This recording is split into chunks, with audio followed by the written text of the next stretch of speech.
कथा रसिक महानुभावों, भक्तिमती देवियों, अभी हमारे आदरणीय श्री आर.जी. विश्व ने स्मरण दिलाया कि चित्रपुर की कथा का जो 108वां प्रवचन है, तो 108 की संख्या को हमारी साधना में, उपासना में बड़ा महत्व दिया गया है। पर भगवान के गुण तो इतने अनंत अगाध हैं कि अनगिनत मालाएं प्राचीन काल से प्रभु के गुणों की गाई गई, बनाई गई, गूंथी गई, और इसी को दृष्टिगत रख करके गोस्वामी जी ने एक अनोखी बात कही। कविता और श्री राम के चरित्र का जो उन्होंने गुम्फन किया वो अनोखे रूप में किया। उन्होंने ये कहा कि श्री राम का जो चरित्र है, जो गुण है, वह मानो धागा है, वह मानो सूत है, और कविता जो है वह मानो मोती है। बात पढ़ करके बड़ी अटपटी सी लगती है कि वे इसको दूसरे ढंग से भी तो कह सकते थे कि श्री राम के गुण या श्री राम का चरित्र मोती है और कवि की कविता जो है धागा है। क्योंकि प्रत्येक व्यक्ति को ये व्यवहार में ज्ञात है कि माला की अपेक्षा मोती का महत्व अधिक होता है। पर इतने बड़े भक्त महाकवि ने बात दूसरे ढंग से रखी, और उसके पीछे जो उनकी बड़ी अद्भुत भावना है, जब उस पर दृष्टि जाती है तो यह प्रतीत होता है कि गोस्वामी जी की भक्ति भावना, उनकी रसज्ञता कितनी विलक्षण है। उसमें संकेत यह है कविता का जन्म कैसे होता है, पहले गोस्वामी जी ने इसका वर्णन किया। तो मान्यता यह है कि समुद्र में जो सीप है, उस सीप से ही मोती का जन्म होता है, किंतु प्रत्येक सीप में तो मोती नहीं निकल आता। तब ये मान्यता है कि स्वाति नक्षत्र का जल जब बरसता है तो उसकी जो बूंद जिस सीप में पड़ जाती है, उसी सीप से मोती का प्रादुर्भाव होता है। और जिसमें स्वाति नक्षत्र का जल नहीं पड़ा, वो वस्तुतः उससे मुक्ता का जन्म होना अवश्य असंभव। और इसके लिए गोस्वामी जी की पंक्तियां मानस के प्रारंभिक भाग में ही आती हैं, जहां वे कहते हैं कि समुद्र में सीप, तो उन्होंने कहा जो कवि का हृदय है वह समुद्र है, और कवि की बुद्धि जो है वह सीप है। हृदय सिंधु मति सीप समाना, कैसा सांकेतिक शब्द चुना गया। सीप छोटा होता है, पतला लघु प्रतीत होता है, समुद्र विशाल है, पर उसको इस संदर्भ में यदि देखें कि कवि वह है जिसका हृदय समुद्र के समान विशाल हो और जिसकी बुद्धि जो है सूक्ष्म हो, और बुद्धि की सूक्ष्मता में ग्रहण करने की क्षमता। और ऐसी स्थिति में जब भगवती सरस्वती, जो वस्तुतः वाणी की अधिष्ठात्री देवी हैं, कविता का जो निर्माण होता है उनकी कृपा से होता है। और जब किसी की बुद्धि सीप को वे उस पर दृष्टि डालती हैं और उसमें कृपा की बूंदें पड़ जाती हैं, तो मानो कविता का जन्म हो गया। हृदय सिंधु मत सीप समाना, स्वात शारदा कहीं सुजाना, जो बरसई बरबार विचारू, हो ही कवित मुक्ता मनि चारू। कविता के मोती का जन्म हो गया। तो मोती को यदि माले के रूप में परिणत करना चाहें तो पहले उसमें छेद करना होगा, और छेद करने के बाद फिर उसमें धागा पिरोना होगा। तो उन्होंने कहा कविता के मोती का जन्म होने के बाद कवि जब अपनी युक्ति के द्वारा उसमें छेद करता है, कवि जो बात कहता है उसमें अगर कोई युक्ति न हो तो कोई आनंद नहीं। जो की बात जो अगर कह दी जाए तो कविता नहीं मानी जाएगी। इसलिए विशेषता यही है कि जो बात कही जाए उसको ऐसी युक्ति से कहा जाए कि वह व्यावहारिक रूप में भले ही उतना सत्य प्रतीत न हो, लेकिन उसके द्वारा सामने वाले व्यक्ति के अंतःकरण में काव्य रस का संचार हो जाए। वो स्वामी जी ने हनुमान जी की कविता का जो वर्णन किया, समुद्र का जल होता है खारा, तो वो समुद्र में जल कैसे खारा हो गया, इस पर हनुमान जी ने एक कविता की, और वो कविता श्री रामचरितमानस में है। उन्होंने कहा प्रभु पहला समुद्र जो था, समुद्र का जल जो था वो खारा नहीं, पर वो सूख गया। सूख कैसे गया? तब प्रताप बड़वा नल भारी, और सोख्यो प्रथम पयोनिधि बारी। आपके प्रचंड प्रताप के सूर्य ने उसके ताप से वह पुराना समुद्र सूख गया। तो फिर ये समुद्र कहां से आ गया? तो हनुमान जी ने कहा कि तव रिपुनारी रुदन जल धारा, भरे बहोरी भयउ तेहि खारा। आंसू खारे होते हैं। आपके आक्रमण के भय से जो लंका की राक्षसियां भयभीत होकर आंसू बहाने लगी, उसी से समुद्र बन गया और इसीलिए वो खारा। वो स्वामी ने तुरंत लिखा कि अब ये तो कोई यथार्थ तो नहीं है, कविता कोई भौतिक विज्ञान की वस्तु नहीं है कि उसको उस दृष्टि से देखा जाए। उसका उद्देश्य तो हृदय में एक भाव विशेष का संचार करना है। तो उसको मानो हनुमान जी ने एक जिस युक्ति का आश्रय लिया, ये युक्ति है।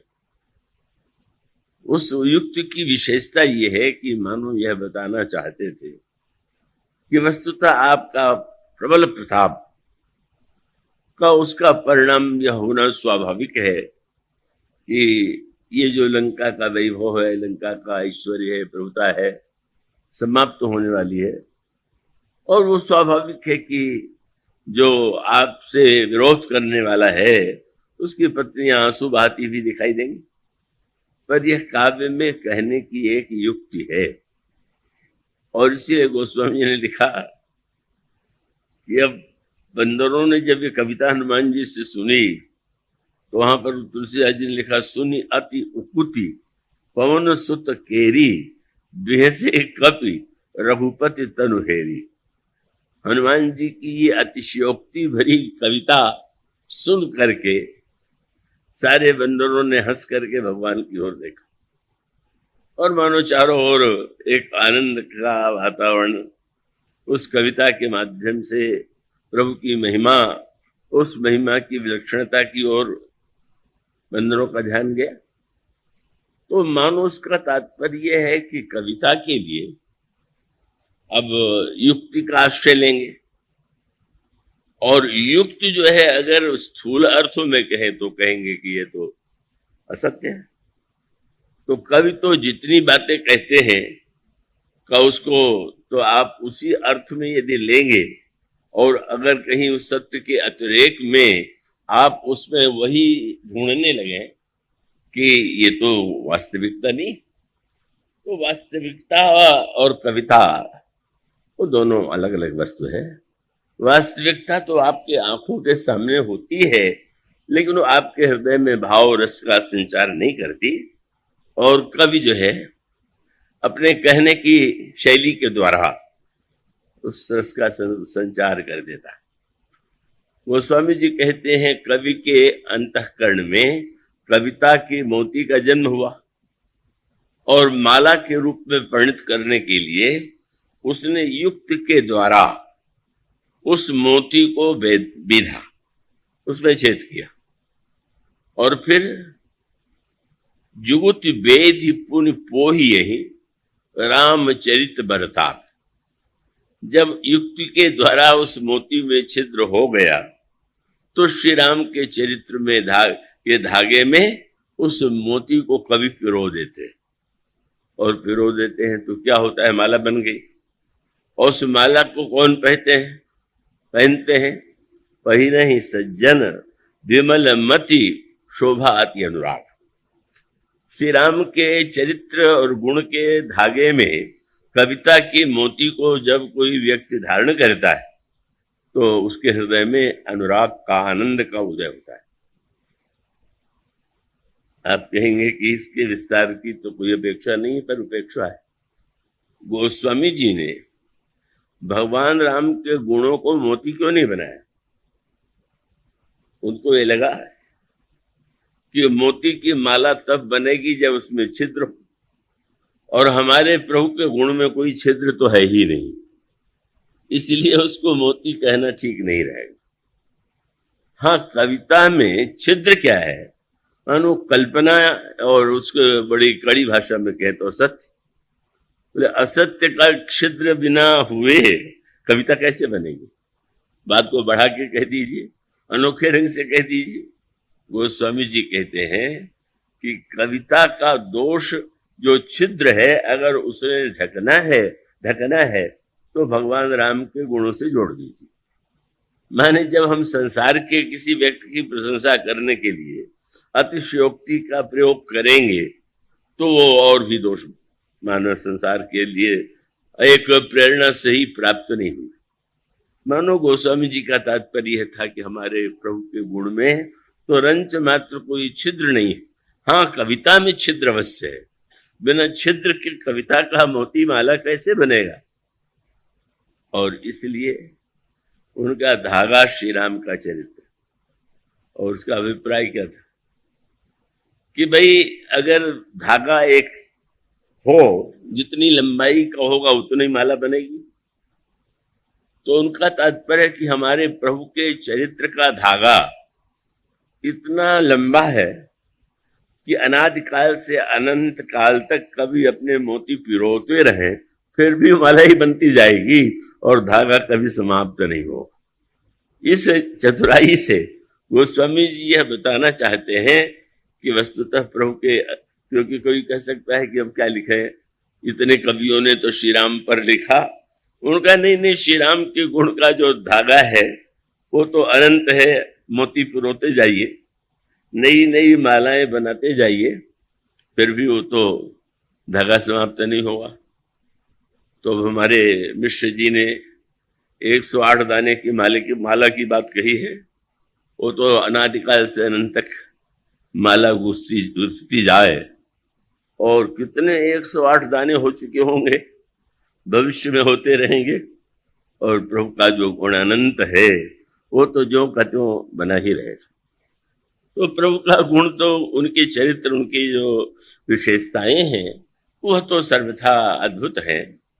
और इसलिए वो रसिक बिहारी जी की बड़ी प्रिय कविता है कि जिसमें उन्होंने कल्पना किया कि भगवान के गुणों के लिए वक्ता कौन है, किसको बनावे।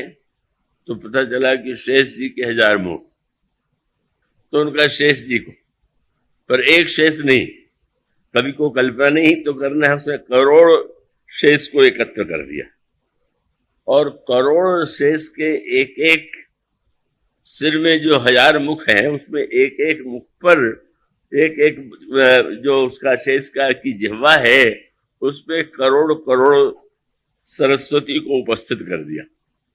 और उसके बाद कवि ने जो लिखा वो कविता, वही कवित्व में भगवान के गुणों की महिमा।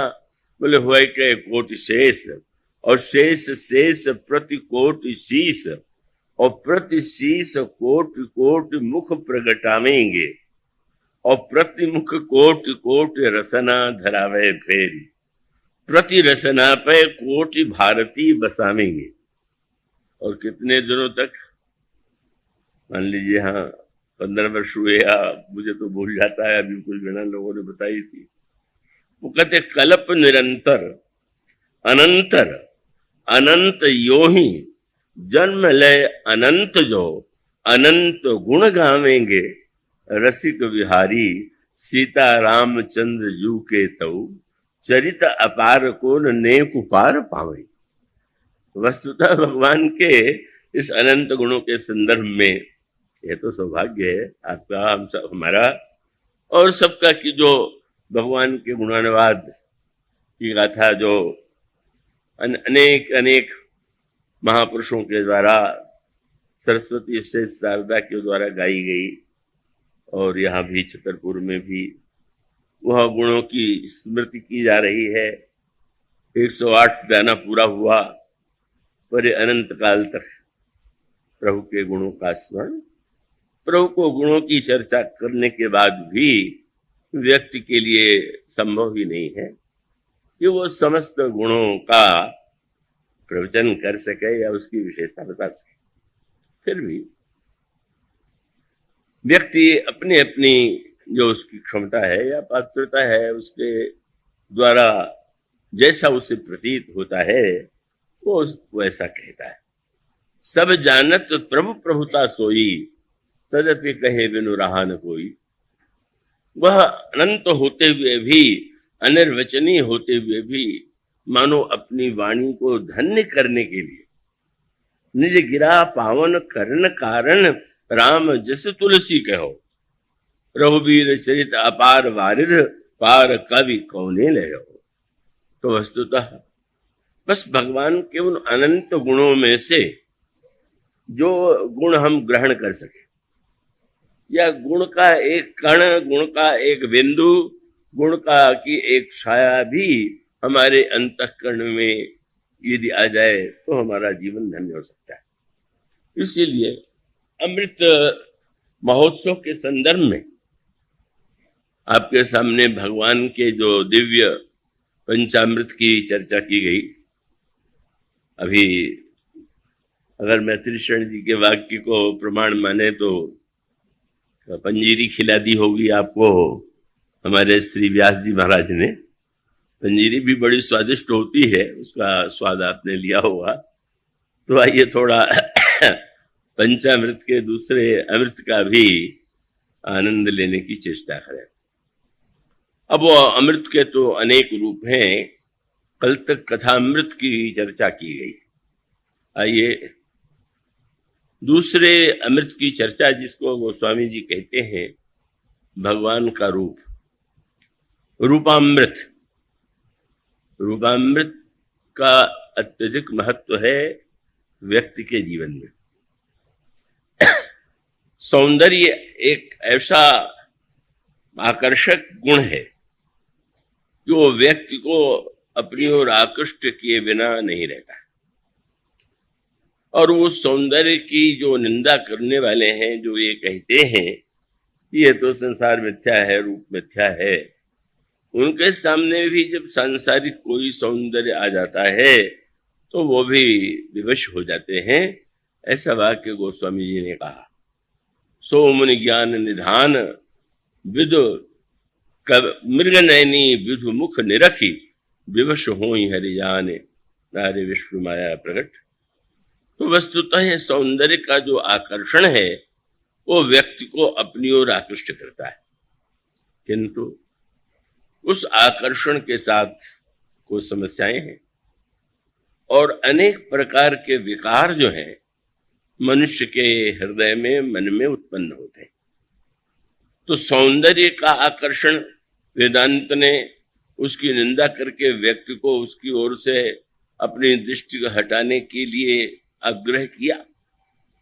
लेकिन कितना भी मिथ्यात्व का प्रतिपादन किया जाए, सौंदर्य का आकर्षण व्यक्ति को आकृष्ट किए बिना नहीं रहता, और उसी की परिणति जीवन में काम के रूप में होती है। और काम को गोस्वामी जी ने मानस रोगों में उसकी तुलना वात रोग से की। काम वात कफ लोभ अपारा। तो आयुर्वेद शास्त्र में कहा गया है कि यद्यपि कफ वात पित्त तीनों ही बड़े प्रबल हैं, पर उन्होंने कहा कि पित्त और क्रोध की औषधि सरल है, पर वात की जो औषधि है उसको कर पाना बड़ा कठिन है। क्योंकि वात रोग के इतने रूप हैं, इतने प्रकार से व्यक्ति के शरीर में वात का प्रकोप होता है कि योग्य वैद्य भी उसकी चिकित्सा करने में सक्षम नहीं होते। जैसे शरीर में वात होने पर उसकी चिकित्सा बहुत कठिन है, इसी प्रकार से मन में जब वात का उदय हो जाए, और वह वात काम है, काम वात कफलोभ अपारा, तो काम इतने रूपों में व्यक्ति के मन पर अधिकार कर लेता है, उसमें विकृति उत्पन्न कर देता है, और उस विकृति का क्या क्या परिणाम होता है इसको आप समाज में, समाचार पत्रों में और जीवन में भी आप उसका अनुभव कर सकते हैं। अब ये जो काम का आकर्षण है, तो उस आकर्षण को शब्द के द्वारा नकारा नहीं जा सकता। भक्तों ने इसके लिए एक दूसरा मार्ग चुना। उन्होंने कहा कि हाँ, सौंदर्य की आकांक्षा व्यक्ति के आंखों में, मन में यदि है, तो वो सौंदर्य की खोज करे। और वे अंत में, जब रामायण में आप पढ़ते हैं, भगवान राम के सौंदर्य की चर्चा बहुत अधिक की गई। अनेक बार थोड़े थोड़े प्रसंगों में गोस्वामी जी भगवान राम की एक झांकी, भगवान राम का एक रूप जो है वो प्रस्तुत कर देते हैं। उसका उद्देश्य क्या है? एक तो गोस्वामी जी के जीवन की जो सबसे बड़ी समस्या थी वो स्वयं काम ही था, और गोस्वामी जी निरंतर जिस विकार के नष्ट करने की प्रार्थना भगवान शंकर से करते हैं, और बार बार वह संकेत आपको अन्य ग्रंथों में भी मिलेगा, वह काम। मेरे पत्रिका में कहते हैं, भगवान शिव आप तो बड़े दाता हैं, तो देहु काम रिपु राम चरण रति तुलसीदास का कृपा निधान। आप काम के शत्रु हैं, आप यदि जीवन में आवे तो हमारे जीवन का काम विनष्ट हो जाए और भगवान के चरणों में हमें रति प्राप्त हो। तो वस्तुतः गोस्वामी जी के जीवन में रत्नावली के सौंदर्य का जो आकर्षण था, उस आकर्षण के कारण बाल्यावस्था में उन्होंने जो संस्कार पाए थे, गुरु नरहर दास के पास उन्होंने जो शिक्षा पाई थी, वो नष्ट तो नहीं हुई, लेकिन उस पर एक आवरण छा गया, और सौंदर्य के आकर्षण ने ऐसा लगा कि जैसे वो पुराने संस्कार कहीं खो गए हैं, भूल गए हैं, और गोस्वामी जी रत्नावली के सौंदर्य को ही अनवरत देखते रहने के लिए व्यग्र रहते हैं।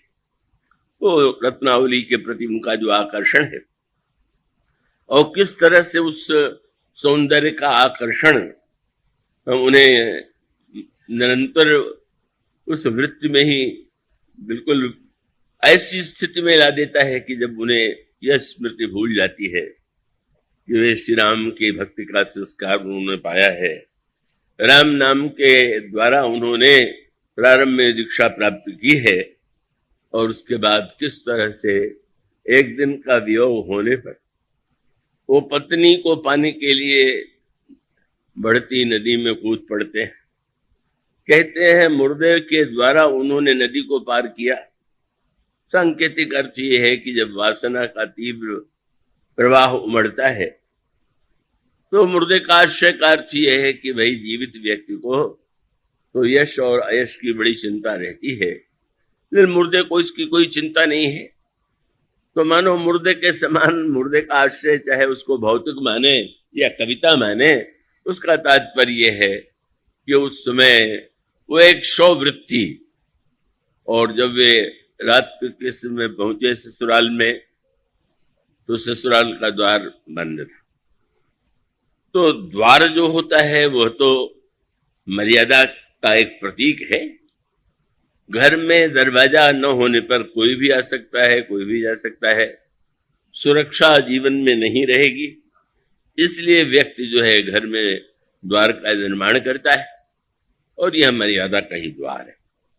इस मर्यादा के द्वार को आप उचित समय में जिस व्यक्ति को भीतर बुलाना चाहते हैं उसके लिए खोल देते हैं, और जब आप चाहें कि कोई व्यक्ति ना आवे तो अगर वो द्वार पर खड़ा भी हो जाए तो आप उसे द्वार को बंद कर देते। तो मानो यह जो तुलसीदास जी को द्वार बंद मिला, उसका अभिप्राय है कि ससुराल जाने का भी एक समय होता है, एक मर्यादा होती है। अब कोई रात को बड़ी बाढ़ में मुर्दे के सहारे आवे और वो आशा रखे कि इस ससुराल के दरवाजे पर लोग माला लिए खड़े स्वागत करेंगे, तो ये तो बहुत ही ऐसी धारणा है कि जो अनुपयुक्त है। पर वो खोज लेता है तो व्यक्ति विषयी होता है, कामी होता है। कहते हैं खिड़की तो खुली हुई थी, कितनी भी मर्यादा का द्वार रखा जाए, पर ऐसा तो नहीं है कि कोई न कोई उसके बिना भी मर्यादा को छोड़ करके भी अपने उद्देश्य को पाने के लिए घुस जाए। और फिर आप ये जानते ही हैं कि गोस्वामी जी की पत्नी ने जब यह देखा तो उसने ये नहीं सोच करके बड़ा स्वागत नहीं किया कि मुझसे कितना प्रेम करते हैं, किस तरह से रात्रि के अंधकार में चले आए हैं। उसको लोक लाज की चिंता हो गई कि लोग कहेंगे क्या, लोग कितनी मेरी हंसी उड़ावेंगे, मैं क्या करूं, अगर उनको रात्रि के समय मैं लौटाऊं तो नहीं ठीक, रोकूं तो प्रातः काल ही चर्चा होगी, कब आए, कैसे आए, क्या होगा। तो मानो उस लोक लाज की चिंता स्वाभाविक है एक नारी के लिए, वो व्यग्र उन्हें बना देती है, क्षुब्ध बना देती है। और उसी में उन्होंने वो प्रसिद्ध दोहे की बात कही जाती है जिसमें उन्होंने कहा, अस्थ चर्ममय देहमय मम तासो ऐसी प्रीत, हड्डी और चमड़े से भरे हुए मेरे शरीर के प्रति आपकी इतनी प्रीति है, और आप तो बड़े संस्कार में राम भक्त रहे हैं। अगर उस सौंदर्य की ओर आपकी दृष्टि चली जाती तो आप इस समस्या से मुक्त हो जाते। और गोस्वामी जी, वो तो एक क्षण होता है जब कोई एक वाक्य भी व्यक्ति के जीवन को बदल देता है। अवसर नहीं होने पर तो बहुत सी बातें सुनने के बाद भी व्यक्ति पर उतना प्रभाव नहीं पड़ता, पर ऐसा क्षण जीवन में आ जाता है कि जब एक वाक्य, और इस वाक्य ने उनके पुराने सोए हुए संस्कार को, या जैसे कोई कोयला उस पर राख ढक गई हो और अचानक वो राख हट जाए और कोयला की अग्नि दहकने लगे, उसी तरह से गोस्वामी जी के अंतर हृदय में पुरानी स्मृतियां, पुराने संस्कार जागृत हो जाते हैं और वे सचमुच वहां से चल पड़ते हैं। उनको स्मरण होता है कि नहीं नहीं, मुझे सौंदर्य के पाने की अभिलाषा कितनी बड़ी तीव्र थी, क्यों नहीं हम, अगर सौंदर्य ही पाना है तो वो हमारे प्रभु का सौंदर्य जिसको उन्होंने गुरु जी से रामायण कथा में सुना था, कब वो उसके प्रति आकर्षण होता है और वे श्री राम के सौंदर्य की दिशा में चल पड़ते हैं। तो ये रत्नावली और गोस्वामी जी को उपाख्यान का कई पक्ष है, और कई कवियों ने रत्नावली की बड़ी सराहना की है, और वो यूं कहें तो सराहना के भी पात्र हैं, क्योंकि उनके वाक्य की प्रेरणा गोस्वामी जी को पुरानी स्मृति की ओर प्रेरित कर देती है। पर उसको केवल इतना सरल बना देना कि तुलसीदास जी को तुलसीदास रत्नावली ने बना दिया, ये शायद कविता की अधिक अतिशयोक्ति ही मानना चाहिए, यथार्थ से इसका संबंध नहीं। इसलिए जब कोई यह कहता है कई बार बड़े अच्छे शब्दों में रत्नावली की प्रशंसा की बात कही गई है और अनेक लोगों ने यहाँ भी कही है और अन्यत्र भी कही है। तो शांति देवी ने जब यही कहा कि वो तो बधाई दीजिए रत्नावली को कि उन्होंने तुलसीदास को तुलसीदास बना दिया, न वे फटकार थे और न तुलसीदास तुलसीदास बनते। तो मैंने विनम्रता से कहा कि अगर पत्नी के फटकार से तुलसीदास बनते होते तो घर घर में तुलसीदास बन जाएगा। वो तो न जाने कितने पुरुषों को, अधिकांश को अपने पत्नियों से फटकार मिलती है, तो क्या सब तुलसीदास बन जाते हैं क्या? ऐसे तुलसीदास नहीं बना जाता है। उसका अभिप्राय है कि हाँ, उसका भी उनकी भी एक भूमिका है, पर मुख्य भूमिका तो उन्होंने जो सुना था, मैं पुनि निज गुरु सन सुनी कथा सुसूकर खेत, समझी नहीं तब बालपन तब अति रहूं अचेत, तदपि रही गुरु बारही बारा, समुझ परी कछुमति अनुसारा। बाल्यावस्था में जिस बालक ने चारों ओर भिक्षा मांगी हो और अंत में गुरु नरहरिदास का आश्रय मिला हो और जहां पर उन्हें सुकर खेत में राम कथा सुनने को मिली हो, कहो तो उनके अंतःकरण में पहले से ही संग्रहित थी और वह कथा उनके अंतर हृदय में थी। केवल उन वाक्यों का यह परिणाम हुआ कि वो पुराना जो संस्कार था वो चैतन्य हो गया और चैतन्य होकर के ही उन्हें उस महान लक्ष्य की दिशा में प्रेरित करता है।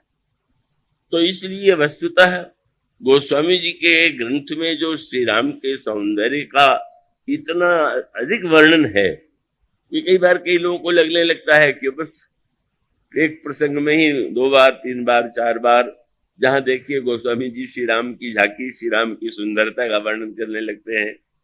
अगर वो आए हुए हैं पुष्पवाटिका में तो भी श्री राम की सुंदरता, अगर धनुष तोड़ चुके तो भी सुंदरता, अगर दूल्हे के वेश में चले भी एक झांकी, मंडप में भी दूसरी झांकी। इस तरह से रामायण में श्री राम के सौंदर्य का इतने रूपों में जो चित्र प्रस्तुत किया गया, उसका तात्पर्य यही है कि सौंदर्य को केवल स्थूल रूप में ही रस लेने में रसज्ञता नहीं, सौंदर्य के रस लेने में जो इतने स्थूल पद्धति से रस लेता है वो मानो उतना ही उसका हृदय और मस्तिष्क जो है को उसमें रस के लिए जैसी कोमलता चाहिए वो नहीं। उसका अभिप्राय क्या?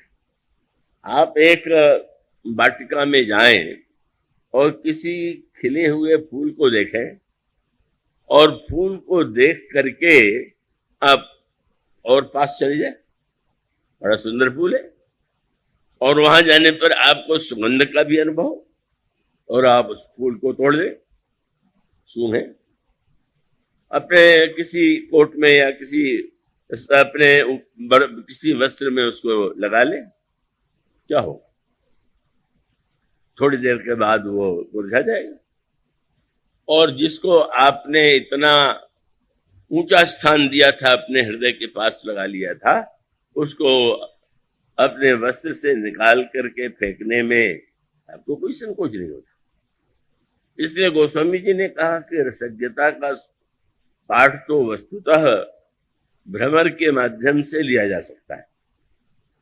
गोस्वामी जी ने दोहावली रामायण के एक दोहे में कहा कि एक व्यक्ति वह है जो तोड़ करके, मरोड़ करके, काट करके फल और पुष्प का रस लेता है और उसके द्वारा अपनी भूख मिटाता है। अपनी भूख मिटाने में जिस वस्तु का वो उपयोग कर रहा है उसको नष्ट कर देने में उसे संकोच नहीं होता।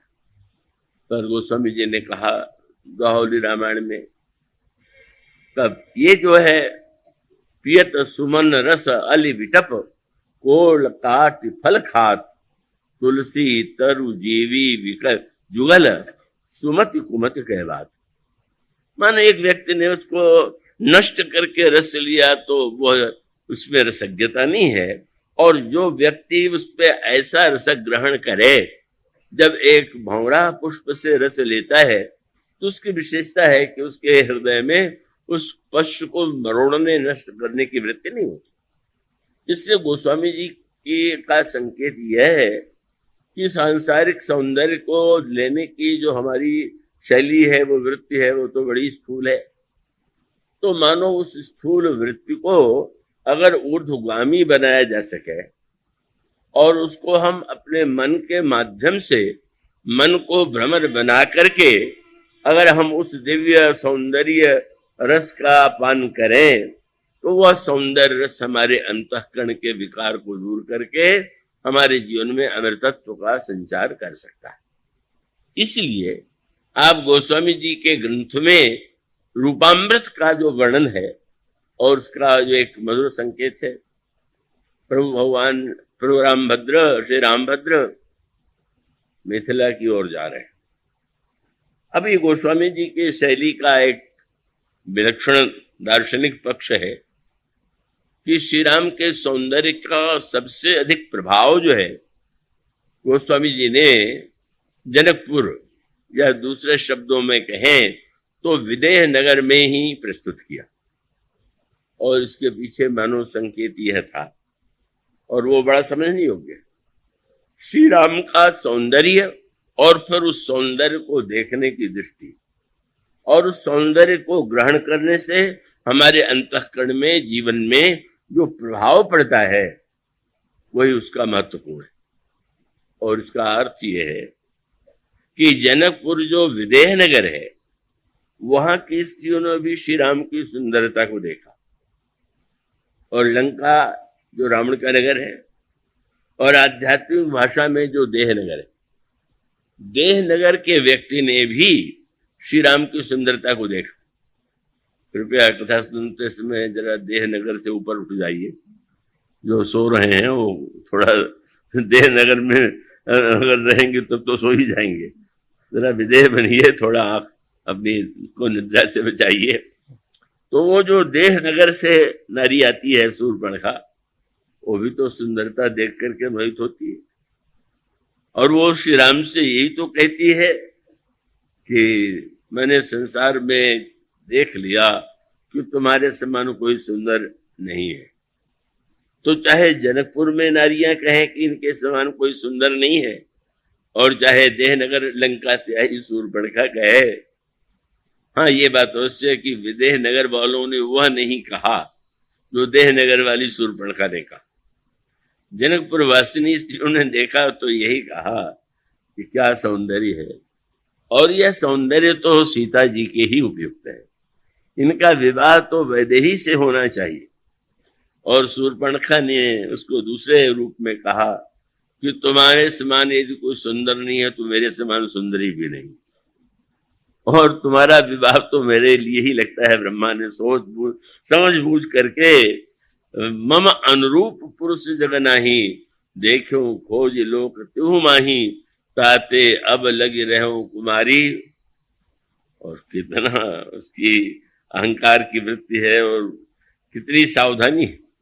मैंने आज तो कह दिया कि ये बहुत सुंदर, आपसे समान सुंदर नहीं, और उसको तो कहीं संदेह नहीं था कि मेरे विवाह का प्रस्ताव तो स्वीकार करेंगे, क्योंकि मैं लंकाधिपति रावण की बहन हूं और मेरा सौंदर्य भला कौन स्वीकार करेगा। अब उसको भविष्य की चिंता हो गई कि विवाह तो हो जाएगा, और विवाह होगा तो झगड़ा जरूर होगा, वो तो हर तरह से उसी ढंग से सोचने का अभ्यास है। और झगड़ा होने पर कभी न कभी यह राजकुमार मुझ पर ताना देंगे कि तुम ही तो आई थी मेरे पास विवाह करने के लिए, मैं थोड़ी ही गया था तुमसे विवाह का प्रस्ताव करने। तो पहले ही बता दिया कि तुम्हारे समान कोई सुंदर नहीं, मेरे समान कोई सुंदरी नहीं। पर फिर भी मैं बता देती हूँ क्या कि आज तक मैंने इसीलिए विवाह नहीं किया कि मेरे समान कोई था नहीं। हाँ, अब आज तुम्हें देख करके शब्द जोड़ दिया, ताते अब लग रहो कुमारी, मन माना कछु तुम्हें ही निहारी। मेरी बराबरी का सौंदर्य तो नहीं है, पर चलो अब कोई नहीं है तो थोड़ा बहुत तुम में ही है। तो मानो देह नगर वाला व्यक्ति, और वो बहन किसकी, तुलसीदास जी से पूछा गया शूर्पणखा का परिचय, तो कह सकते थे वो विश्वमन की बेटी थी, पर उन्होंने कहा कि शूर्पणखा रावण की बहनी। रावण की बहन। और रावण जो है, यूं तो उसकी 20 आंखें हैं, लेकिन उसके लिए गोस्वामी जी का 20वां लोचन अंध, हाँ 20 आंख वाला अंधा। और शूर्पणखा की वही वृत्ति है। और शूर्पणखा की दृष्टि से श्री राम को जब कोई भी देखता है तो वो सौंदर्य का वह रूप जो उसका अंतरंग रूप है वह नहीं दिखाई देता। और इसीलिए वो गोस्वामी जी का ग्रंथ तो बड़ा तात्विक, दार्शनिक, आध्यात्मिक है कि अंत में जो संवाद होता है और भगवान श्री राम के द्वारा का एक व्यंग्यात्मक जिस वाक्यावली का प्रयोग किया गया, शूर्पणखा ने जब जाकर के कहा कि तुम मुझसे विवाह करो, तो प्रभु कह सकते थे कि संभव नहीं है, लेकिन प्रभु ने उसमें एक दूसरी भाषा का प्रयोग करते हुए कहा, अहि कुमार मोर लघु भ्राता, और मेरा छोटा भाई कुमार है। तो मैंने उसको लगा कि ये कह रहे हैं कि तुम्हें विवाह करना है तो तुम कुमार जो है उसके पास जाओ, सीते ही चीते ही में तो तुम तो देख रही हो कि मेरा विवाह हुआ है। और वो तत्काल चली जाती है। और लक्ष्मण जी से जो वार्तालाप हुआ, जब लक्ष्मण जी ने देखा कि शूर्पणखा आ रही है और यह भी देख लिया कि प्रभु ने भेज दिया, तो लक्ष्मण जी का चरित्र तो इतना महान है, समझ गए प्रभु कोई लीला का विस्तार करना चाहते हैं। और ऐसी स्थिति में अब इस समय मैं अगर एक कोरे सत्य के रूप में ये कह दूं कि नहीं नहीं बिल्कुल नहीं, मेरा तो विवाह हुआ, मैं तो कुमार नहीं, तो बातें ही समाप्त हो जाती। उन्होंने ये शूर्पणखा से एक बार भी नहीं कहा कि मेरा विवाह हुआ। जब वह सामने जाकर खड़ी हुई और कहा कि तुम्हारे भाई ने कहा है कि वो तुम कुमार हो, तो लक्ष्मण जी ने शूर्पणखा की ओर तो आंख उठा के देखा नहीं, प्रभु की ओर देखा, क्या लीला करना चाहते हैं। आंखों में ही कोई बात हुई और तब उन्होंने तुरंत कहा, सुंदरी सुनो, सुंदरी सुनो। सुंदरी शब्द सुनते ही मगन हो गई शूर्पणखा। बड़ा भाई तो बड़ा रूखा था, देखा भी नहीं, एक शब्द भी मेरी प्रशंसा में नहीं कहा। कम से कम छोटा भाई रसिक तो है, मुझे सुंदर कह तो रहा है ना। लेकिन उसको आश्चर्य था कि वो तो न मेरी ओर देख रहा था और न सुंदर कहा। अब ये सुंदर कह रहा है पर देख नहीं रहा है मेरी ओर। और लक्ष्मण जी समझ गए। तो लक्ष्मण जी का तात्पर्य था कि जब तक मैं नहीं देख रहा हूं तभी तक तुम सुंदरी हो, और जब मैं देख दूंगा तब तो तुम्हारा असली रूप आ जाएगा सामने। मानो व्यंग ये था कि शूर्पणखा ने ये कहा था कि मैं कुमारी हूं, कुमारी नहीं थी। उसका विवाह विद्युज्जीव नाम के राक्षस से रावण ने किया था, और किसी बात पर रुष्ट हो गया तो सिर काट लिया। तो वस्तुतः विधवा थी, पर श्री राम से जब उसने कहा कि मैं कुमारी हूं, तो प्रभु का साहित्यिक व्यंग था कि अगर लंका की भाषा में कुमारी की यही परिभाषा है तो उस परिभाषा में तो मेरा छोटा भाई भी कुमार ही है। मानो वो तो एक जो साहित्यिक व्यंग था। अच्छा, तो लंका में कुमारी का यह अर्थ माना जाता है, तो उस अर्थ में मेरा छोटा भाई कुमार है। और लक्ष्मण जी बोलने में कितना शब्द, उन्होंने ये नहीं कहा, उन्होंने कहा कि मैं तो पराधीन हूं और तुम्हारा सुपास या नहीं। क्या तात्पर्य था? मानो बहुत बड़ा व्यंग था। कहने के लिए तो तुम पति को ढूंढने आई हो, पर तुम्हें पति की आवश्यकता नहीं, तुम्हें तो दास की आवश्यकता है। विवाह भी जिससे करोगी उसको दास बना के रखना चाहोगी, और जब तुमको दास चाहिए तो तुम तो जानते ही हो कि उनकर दासा। मैं तो श्री राम का दास हूं, और तो यहाँ कहाँ सुख मिलने वाला है।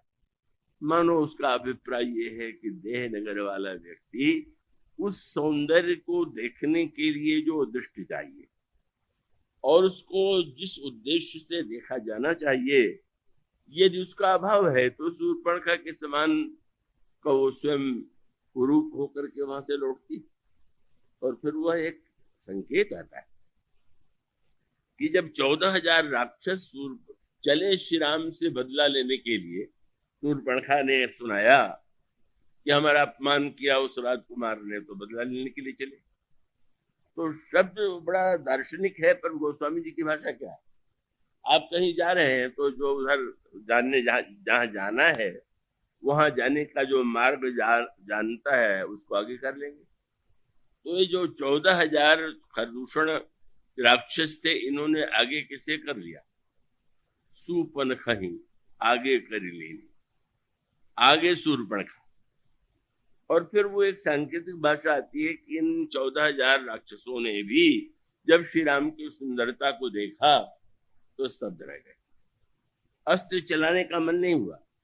मानो कितना विलक्षण संकेत, इतने हिंसक होते हुए भी सुंदरता का यह एक अद्भुत प्रभाव उन पर पड़ा कि वो थकित भई रजनीचर धारी। पर सूत्र क्या है? तो क्या शूर्पणखा भक्त है? क्या खरदूषण त्रिशिरा भक्त है? क्या श्री राम के सौंदर्य के प्रभाव का उन्होंने अनुभव किया? नहीं। इसका तात्पर्य यह है कि शूर्पणखा को आगे चलने का अर्थ है शूर्पणखा की दृष्टि से ही उन्होंने श्री राम को देखा। और जैसे शूर्पणखा को श्री राम बहुत सुंदर प्रतीत हुए थे, लेकिन जिस समय वह निराश हुई उस समय उसने सीता जी को खा लेने का प्रयास किया। इसी के कारण यह राजकुमार मेरी ओर दृष्टि नहीं डाल रहा है। मानो उसका संकेत यह है, जो वासना प्रवण व्यक्ति से देखता है सुंदरता को, उसमें पाने की अधिकार की वृत्ति का उदय होता है। और पाने और अधिकार की वृत्ति का उदय होने के बाद अगर उसमें बाधा पड़ती है तो शत्रुता पर उतर आता है। कितनी घटनाएं समाचार पत्रों में आती है, किसी के प्रति आकर्षित व्यक्ति उसके मुंह पर तेजाब डाल दे, उसको मार डाले, उसकी हत्या कर दे। उसका तात्पर्य है कि वासना और वासना के अतिरेक में का व्यक्ति की बुद्धि इतनी विकृत हो जाती है कि वो दुष्टतापूर्ण ढंग से भी जिस सौंदर्य की प्रशंसा कर रहा था उसको नष्ट करने का प्रयास करता। पर यही दृष्टि शूर्पणखा की और यही खरदूषण त्रिशिरा की। उन्होंने खरदूषण त्रिशिरा ने मंत्री को बुला करके यही कहा, कहाँ भरी जन्म सुनो सब भाई, देखी नहीं है सुंदरता ही। ऐसी सुंदरता आज तक हमने देखी ही नहीं। लगा भक्त होने जा रहे, और यहां तक कह दिया कि यद्यपि भगनी कीन कुरूपा, बध लायक नहीं पुरुष अनूपा। यद्यपि इन्होंने हमारी बहन को कुरूप कर दिया है, पर ये वध करने योग्य नहीं। लेकिन अगले ही वाक्य में पता चल गया, जैसे शूर्पणखा की दृष्टि, जैसे शूर्पणखा का वाक्य, वैसे खरदूषण की वृत्ति। उसने कहा बस इसका एक ही उपाय। मंत्री से कहा तुम जाकर के राजकुमार से कहो कि वो अपनी सुंदर पत्नी हमें दे दें और वो लौट जाए। फिर वही वृत्ति, मानो शूर्पणखा के अपमान का बदला लेने का उपाय क्या है? का बस अधिकार, अगर हम बदले में उनकी पत्नी पर अधिकार कर ले तो हमारे अपमान का उपशमन हो गया, उसका बदला चुक गया। जब कोई देह की दृष्टि से, वासना की दृष्टि से का उस सौंदर्य को देखता है, तब उसमें वही वृत्ति आवेगी कि जो संसार में बहुधा आपके सामने, समाज के सामने आती रहती है। और इसलिए वो स्वामी जी ने यह बताया कि यह जो सौंदर्य का अमृत है, उस अमृत को पीने के लिए कैसा पात्र चाहिए, कैसा बर्तन चाहिए। और जब उस सौंदर्य को उस पात्र में रख करके हम पीते हैं तो हमारे जीवन में अमृतत्व का उदय होता है। स्वामी जी ने विदेह नगर को जब सुंदरता के व्यक्त करने के लिए चुना तो उसका अभिप्राय था कि सौंदर्य को केवल देह की सीमा में ही जो व्यक्ति देखता है उसकी दृष्टि तो अधूरी। सौंदर्य को देखने के लिए पहले दृष्टि चाहिए, और वह जब दृष्टि विदेह नगर की दृष्टि हो, जनक की दृष्टि हो, जनकपुर वासिनी स्त्रियों की दृष्टि हो और जनक नंदिनी सीता की दृष्टि की कृपा यदि हो जाए, तब तो व्यक्ति जो है उस सौंदर्य का, उस अमृत का पान करके अपने आप को धन्य बना लेता है। और इसलिए आप क्रम कितना सुंदर देखेंगे। भगवान श्री राम जब मिथिला की ओर प्रस्थान करते हैं तो एक प्रसंग आपको पढ़ने को मिलता है, अहिल्या के उद्धार। अहिल्या के उद्धार के बाद श्री राम जनकपुर गए। इसके द्वारा गोस्वामी जी क्या बताना चाहते हैं, उसका अभिप्राय यह है, अहिल्या के जीवन का जो दुर्भाग्य है, जो उसे पत्थर होना पड़ा, उसके मूल में सौंदर्य का ही की गाथा ही तो है।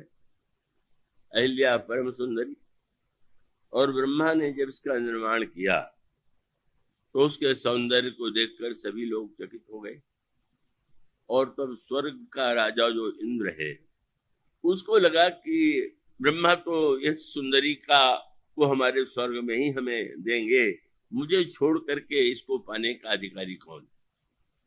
ये एक वृत्ति आई सौंदर्य को देख करके, लेकिन ब्रह्मा ने ऐसा निर्णय नहीं किया। ब्रह्मा ने अहिल्या का विवाह इंद्र से नहीं किया, स्वर्ग में विवाह का तो प्रश्न भी यूं नहीं है, का उन्होंने ऋषि गौतम से अहिल्या का विवाह कर दिया। अब वहीं पर वो सौंदर्य को लेकर के जो विकृतियां उत्पन्न होती हैं, उसी का संकेत तो प्राप्त होता है इंद्र के चरित्र में। देवराज इंद्र स्वर्ग में रहता है और माना जाता है कि स्वर्ग में बहुत बड़ी संख्या में अप्सराओं का निवास। ब्रह्मा, तिलोत्तमा, उर्वशी, अनगिनत सुंदरियों के बीच में घिरा हुआ यह इंद्र सारे सौंदर्य को पा लेने के बाद भी उसकी लालसा पूरी नहीं और उसको लगता है कि अहिल्या को गौतम से ब्याह करके बड़ी भूल कर दिया है ब्रह्मा ने, किसी न किसी उपाय से अहिल्या को पाना ही है। ये सारी गाथा क्या है, किस तरह की विकृतियां व्यक्ति के जीवन में आती हैं। रावण के जीवन में भी, खरदूषण तीसरा के जीवन में भी तो है ही है, पर इंद्र जो देवराज कहलाता है उसकी वृत्ति भी उस प्रकार की है। हाँ, ये अंतर अवश्य है कि रावण या खरदूषण तीसरा को कभी अपनी भूल का भान नहीं हुआ। इंद्र ने अनुभव किया, पश्चाताप किया और दंड को स्वीकार किया।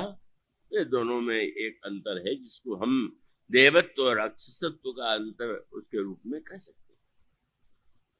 और तब गाथा प्रसिद्ध ही है कि अब कैसे प्राप्त करे, तो उसने छल का आश्रय लिया। अहिल्या तो पतिव्रता है और कैसे पावे, तो बस वही छल की वृत्ति, एक नकली ऐसा वातावरण कि जिसमें महर्षि गौतम को भ्रम हो गया कि प्रातः काल के 4 बज गए, मुझे नदी में स्नान करने जाना चाहिए। और वे कमंडल उठाते हैं और उस स्नान करने के लिए नदी की ओर प्रस्थान करते हैं। और इधर इंद्र जो है गौतम का वेश बनाता है और गौतम का वेश बना करके अहिल्या के सामने आता है। अहिल्या को आश्चर्य होता है, पर आश्चर्य के साथ साथ जब इंद्र ने प्रस्ताव किया तो जाने अनजाने किसी भी रूप में अंतर मन में कोई कहीं संस्कार भी हो सकता है। अहिल्या ने इंद्र को ही गौतम के रूप में स्वीकार कर लिया। और नदी के किनारे पहुंच करके महर्षि गौतम को पक्षियों के द्वारा, नदी के द्वारा संकेत मिला और लौट करके आते हैं।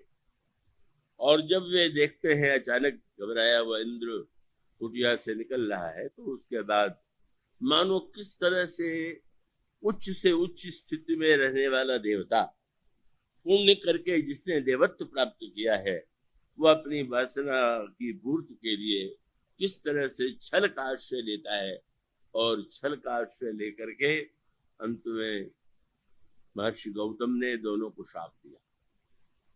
और श्राप यह कह करके दोनों को दिया, अहिल्या से कहा कि तुम पत्थर हो जाओ, और इंद्र से ये कहा कि तुम्हारे शरीर में 1000 छिद्र हो जाए। बहुत महत्व की भाषा है। छिद्र छेद को और दोष को भी कहते हैं, और इसका अर्थ यह है कि तुमने पुण्य किया, लेकिन किसी के पास अगर दूध बहुत या अमृत भी क्यों न हो, लेकिन जिस घड़े में वो रखे पात्र में उसमें छेद हो, तो एक छेद भी हो तो वो सब बह जाएगा, और हजारों छेद हो जाए तो क्या बचेगा। तो मानो संकेत ये था कि तुमने पुण्य किया, देवत्व प्राप्त किया, और जब तुम इस दिशा में छल के द्वारा, कपट के द्वारा अपने वासना की पूर्ति करने में संकोच नहीं करते हो, तो तुम्हारे शरीर में 1000 छिद्र लोगों को संकेत करते रहे कि व्यभिचारी व्यक्ति की स्थिति क्या होती। और अहिल्या से मानो ये कहा कि तुम ये कह सकती हो कि मैंने तो नहीं पहचाना, ऐसा क्यों हुआ? भ्रम तुम्हें कैसे हो गया? तुम्हारी बुद्धि को क्या हो गया था? यह तुम्हारी बुद्धि की जड़ता है, और जड़ता है तो जाओ, तुम जड़ता का प्रतीक पत्थर है, तुम पत्थर के रूप में परिणित हो जाओ। पर अंत में जब बहुत विनय इन दोनों ने किया, हाँ बहुत बड़ा अपराध हुआ जाने अनजाने में, पर इसका प्रायश्चित क्या है? तो बड़ी दार्शनिक कथा थी। महर्षि गौतम ने कहा कि अब बहुत दिनों तक तुम्हें प्रतीक्षा करनी पड़ेगी, और इंद्र जिधर से निकलेगा लोग देख करके कहेंगे वो 1000 छिद्र वाला जो है ये व्यभिचारी इंद्र है, चारों ओर इसकी अपकीर्ति होगी। पर जब श्री राम जनकपुर की ओर जाएंगे, तब उनके चरण के स्पर्श से तुम चेतन हो जाओगे।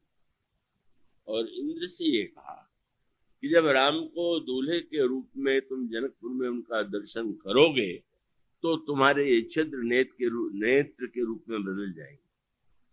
कितनी गंभीर गाथा। अब एक व्यक्ति मुझसे कह लीजिए, जब इंद्र ने ऐसा किया तो हम ऐसा करते हैं तो क्या हानि है? हमने कहा आप दूसरे इंद्र तो बन रहे हैं, लेकिन आपको सामाजिक दंड, नरक का दंड तो मिल ही सकता है। तो उस कथा का तत्व मानो यह है कि किस प्रकार से वासना की विकृति का परिणाम अगर श्रेष्ठ व्यक्ति के जीवन में भी हो तो उसकी स्थिति ऐसी होती है। पर विवाह और दूल्हे से जोड़ने का अर्थ क्या हुआ? विवाह में तो सौंदर्य का ही वर्णन है। विवाह स्वयं जो है शृंगारिक रूप में ही परिणित होने वाला एक प्रसंग होता है, और तब श्री राम की सुंदरता का जो वर्णन किया गया, और सुंदरता के साथ बहुत सुंदर संकेत आता है। प्रभु के चरण के धूल के स्पर्श से अहिल्या जब चेतन हो गई, तो महर्षि गौतम उसे लेने के लिए स्वयं आ गए। पर अहिल्या ने बहुत बड़ी जो मांग की भगवान राम से, वो बड़ी भावमयी थी। अहिल्या ने कहा महाराज एक बार मुझसे भूल हुई, पर मैं कैसे दावा करूं कि फिर ऐसी भूल कभी नहीं होगी। तो न होने का उपाय एक ही है कि रोग के साथ अगर मैं अभी से दवा का सेवन करूं तो जिससे वो रोग न हो। तो अहिल्या ने अंत में क्या मांगा? महाराज मेरा मन तो भंवरा है, और यह जो मन का भंवरा है विषय की ओर चला गया। पर आप विनती प्रभु मोरी, मैं मति भोरी, नाथ न मांगो बर आना, पद कमल परागा, रस अनुरागा, मम मन मधुप करे पाना। आपके चरण पंकज का जो रस है मेरे मन का भ्रमर उसका पान करता रहे। उसका अभिप्राय है कि आपके चरण रस के मकरंद का पान करने के बाद उसमें वासना और उसकी विकृति का उदय नहीं हो सकता। तो मानो जनकपुर जाने से पहले ही भगवान राम के द्वारा मानो यह संकेत है कि अगर हमें सौंदर्य के प्रति आकर्षण है, तो उस सौंदर्य को यदि हम मोड़ करके मन को, आंखों को भगवान के चरणों में लगावें, और उस सौंदर्य रस का हम मन के द्वारा आनंद रस पाने लगे, तो हमें वासनाएं विकृत नहीं मिला सकती। और इसी प्रकार से जब भगवान राम दूल्हा के वेश में घोड़े पर बैठे हुए हैं, फिर वही संकेत, और वो संकेत ये था कि यही बरबाज रामा सवारा, तही सारदौ न बरनी पारा, यहाँ तो आंखों की होड़ है। ब्रह्मा के 12 नेत्र, शंकर जी पंचमुख है तो 15 नेत्र, और स्वामी कार्तिक जो शंकर जी के पुत्र हैं उनके का 12 नेत्र, 12, 15, इस तरह से जो होड़ है। ब्रह्मा के 8 नेत्र। और तब गोस्वामी जी ने कहा सब अपनी अपनी आंखों से भगवान को देख रहे। अब अंतर इतना है कि संसार में हमारे नेत्र के प्याले या नेत्र का जो बर्तन है वो बड़ा है और सांसारिक सुंदरता थोड़ी है। इसलिए एक सुंदरता आने के बाद भी दूसरी सुंदरता की चाह बनी रहती। पर यहाँ उल्टी बात है। यहाँ प्रभु का सौंदर्य विशाल है और ये आंखें जो है, इसका जो बर्तन है वो छोटा है, और इसलिए यहाँ पर तो होड़ लग गई। जब ब्रह्मा ने श्री राम की सुंदरता को देखा तो देख राम छवि विधि हरसाने, पर 8 नैन जानी पछताने।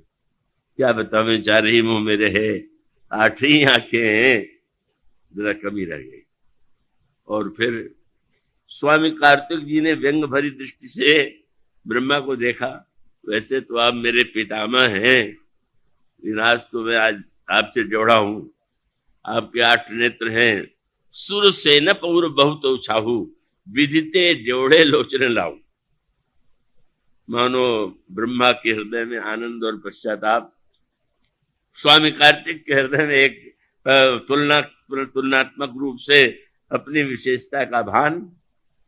और उसके बाद शंकर जी का तो क्या कहना है। शंकर राम रूप अनुरागे और नैन पंच 10 अति प्रिय लागे। ब्रह्मा ने नेत्र को देखा और अपनी कमी देख ली। स्वामी कार्तिक ने देखा तो अपने नेत्र में और ब्रह्मा से जोड़ापन देख लिया। शंकर जी ने इधर उधर नहीं देखते हैं, श्री राम की सुंदरता देखते हैं और वो अत्यंत अनुराग में डूब गए। 5-10 को अलग कर दिया। गोस्वामी जी कह सकते थे 15 नेत्रों से बड़े प्रसन्न हुए। अलग क्यों कर दिया? क्योंकि शंकर जी का जो तृतीय नेत्र है वो भस्म करने वाला माना जाता है। तो शंकर जी के 5 मुख हैं और इस तरह से 15 नेत्र तो हैं, पर 5 नेत्र तो दाहक हैं। लेकिन आज मानो उन 5 नेत्रों ने कहा कि आप खोल करके तो हमारा भी तो सौभाग्य दे, हमें तो सौभाग्य दीजिए। तो आज शंकर जी 15 आंखों से देखने लगे। मानो उनका नेत्रों का तात्पर्य था कि हाँ, मेरी दृष्टि से जिन वस्तुओं का विनाश हो जाता है वह अनित्य होती है, पर यह सौंदर्य तो नित्य है, और इसलिए शंकर जी धन्य हो गए। किसी ने गोस्वामी से पूछा तो ब्रह्मा और ये शंकर जी और स्वामी कार्तिक में श्रेष्ठ कौन है? तो भाई श्रेष्ठ तो चौथा है। कौन? बोले ये जो इंद्र है, रामायण भर में इससे बहुत कम अवसर है जब इंद्र के लिए निंदात्मक शब्द के स्थान पर प्रशंसात्मक उपाधि दी गई हो। यहाँ पर गोस्वामी जी ने कहा राम ही चितव सुरेश सुजाना। उसको अजाना और न जाने क्या कहा, तो रामायण में बहुत बार कहा गया। खराब से खराब शब्द कहे गए। गौतम शाप परम ही तुम्हारा। सुजान क्यों है? का शाप से व्यक्ति को अपराध बोध होता है और जो देता है उसके प्रति आक्रोश होता है। मेरा बड़ा धन्य भाग्य, मेरे अपराध के बदले में गौतम जी ने शाप दे दिया और आज मेरे छिद्र जो है नेत्र के रूप में बदल गए। और उसका अभिप्राय है जब हम सांसारिक सौंदर्य वासना की दृष्टि से देखते हैं तो छिद्र हो जाता है, और जब हम भगवान की ओर देखते हैं तो सौंदर्य को देखना दृष्टि देने वाला, दृष्टि को पवित्र करने वाला हो जाता है। आज उसकी धन्यता का क्या कहना। पर सबसे आनंद तो तब आया, घोड़ा बड़ा चंचल था। गोस्वामी जी ने कहा अद्भुत दृश्य था, प्रभु घोड़े को नचा रहे हैं। घोड़ा कहाँ से आया? अयोध्या से क्या दशरथ जी लाए हैं क्या? नहीं, वहां से नहीं आया। तो क्या मिथिला का है? बोले मिथिला का नहीं। पता चला कि काम जो है वही घोड़ा बन के आ गया। जनुवाज वेश बनाई मनसिज, राम हित अति सोहई, आपने बय बल रूप गुण गति, सकल भुवन विमोहई।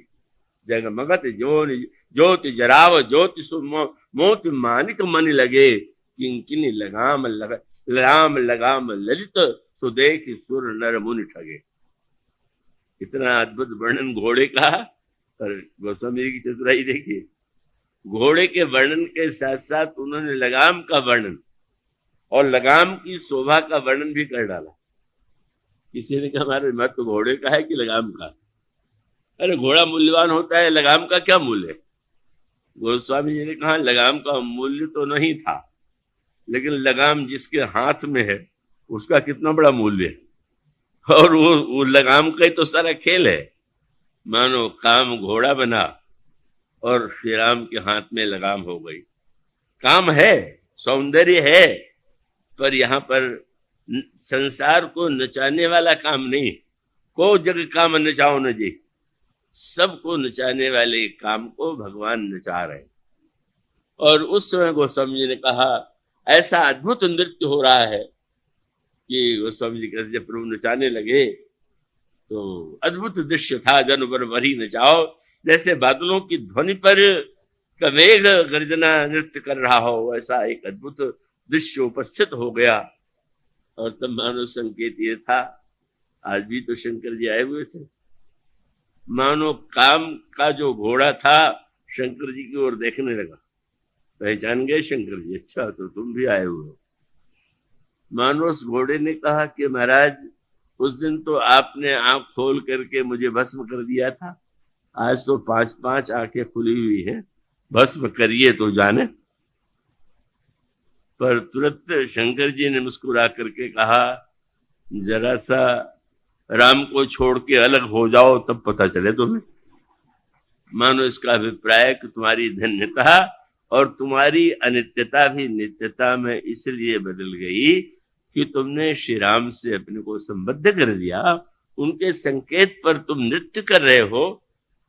का तात्पर्य है कि वह सौंदर्य जो व्यक्ति को नचा रहा है, विकृति और बुराइयों की ओर ले जा रहा है, जब उसको भगवान की सुंदरता से जोड़ देते हैं और भगवान के सौंदर्य रस का पान करने लगते हैं, और वह बर्तन ठीक होना चाहिए। जो बुरे राजा आए थे उनको आनंद ही नहीं आ रहा था, तो अन्य जो भले राजा थे उन्होंने कहा देखो, तो बिगड़ करके बोले क्या मंदे देख नहीं रहे क्या? तो उन्होंने कहा देखो राम ही नैन भरी। फिर कैसे? तो जी ईर्षा मदमोह, आंखों में तो ईर्षा मोह मदमोह भरा हुआ, बर्तन भरा हुआ है, उसमें क्या सुंदरता आएगी? मानो जब कोई व्यक्ति पवित्र भाव से भगवान की सुंदरता को निहारता है और प्रियत नयन पुट रूप पीयूषा मुदित सुवसन पाई जब भूखा, जब उस सौंदर्यामृत का पान करता है तो अंतर मन का विकार नष्ट हो जाता है और उस व्यक्ति का जीवन धन्य हो जाता है। आज इतना ही, इसके बाद कल बोलिए श्री राम किंकर प्रभु।